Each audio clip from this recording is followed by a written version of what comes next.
Hey, welcome back to Rolling Stone Acres. Just doing a little tractor work today. Was grading the driveway a little bit and pulled up here to do something else with the tractor and realized I've got a hydraulic leak here. I don't know if you can, the camera's picking it up, but it was running down, kind of leaking on the grass right here. And just kind of poking around, and some of the fittings were wet, but I think the actual problem is right here. And I don't think I'll be able to do it one-handed, but that is loose in that manifold, and I've got to address that. So let me grab some tools, and looks like FedEx just pulled up, so I'll be right back.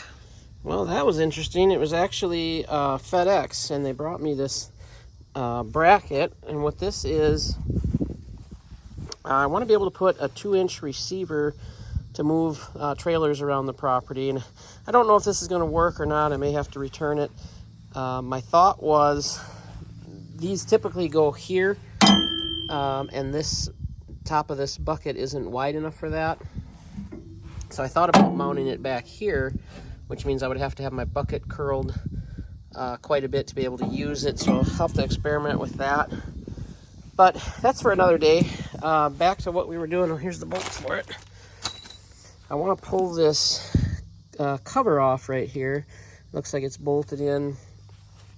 Hopefully I can slide that out of the way enough where I can get in here with a wrench. I'm kind of fighting some pins and different things to be able to get a swing. Sorry, I can point the camera where I'm talking here. Get that tightened. So I'll fool around with that a little bit and see if we can make that happen.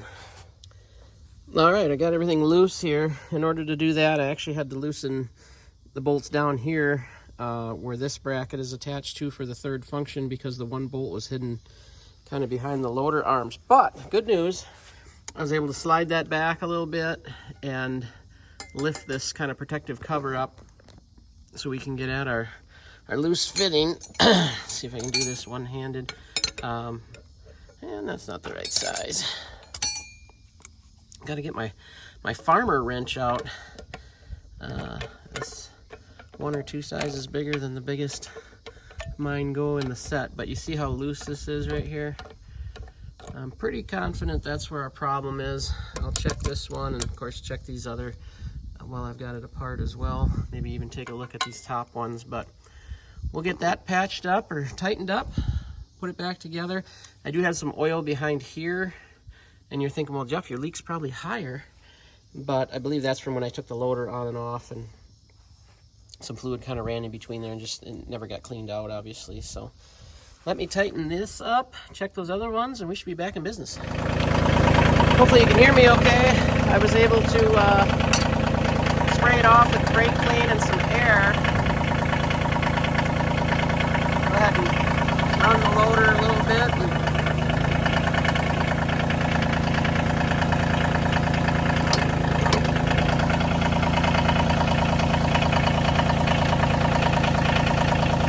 Watch for leaks.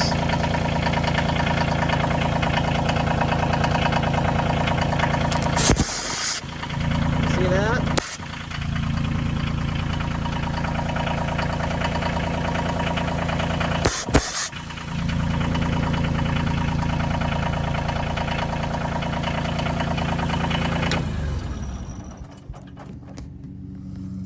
Still leaking.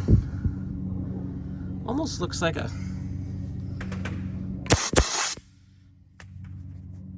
metal shaving or something right there. Can you see that? I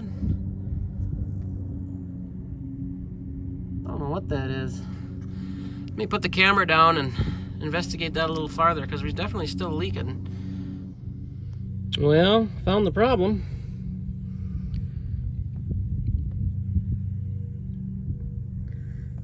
And I'll have to go. I don't know if our local farm store sells those washers or what. I'm gonna patch it up for today and just pick some up next time I'm in town. I think if I kind of dig that out of there,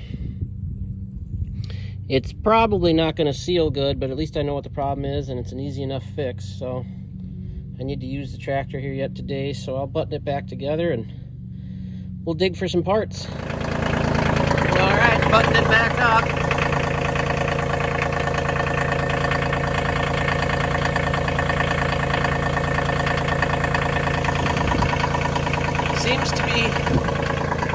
dry for the time being. We'll let that ride for now. I'll pick up some of those washers next time I'm in town or see who's got them. The reason I actually brought Bob, that's what I called my tractor if you didn't know, up here is I need more storage.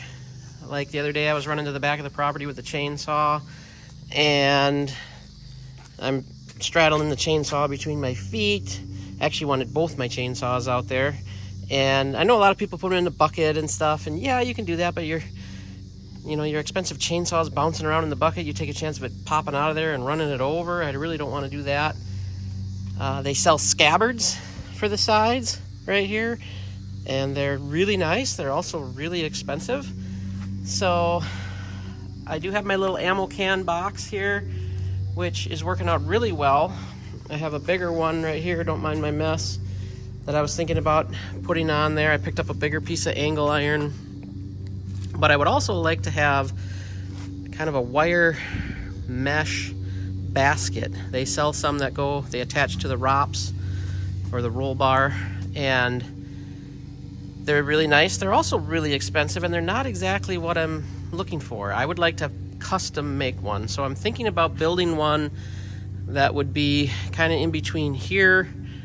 I'm thinking about incorporating the scabbard. I'm going to build my own scabbard for the chainsaw, so the saw would slide in this way. I can either leave that ammo can or I can incorporate that in. I can put some hooks on for a chain. I can throw bar and chain oil. I can take tools out. I'm going to put little mounts on it for like a shovel or a rake or both. I've got those coming from Amazon today, the little mounts. So I picked up some angle iron, and I'm going to work on that. Probably not in this video, but that's my thought process for the future. So yeah, just another day on the farm. Thanks for coming along. And remember, y'all be kind to each other, and God loves you.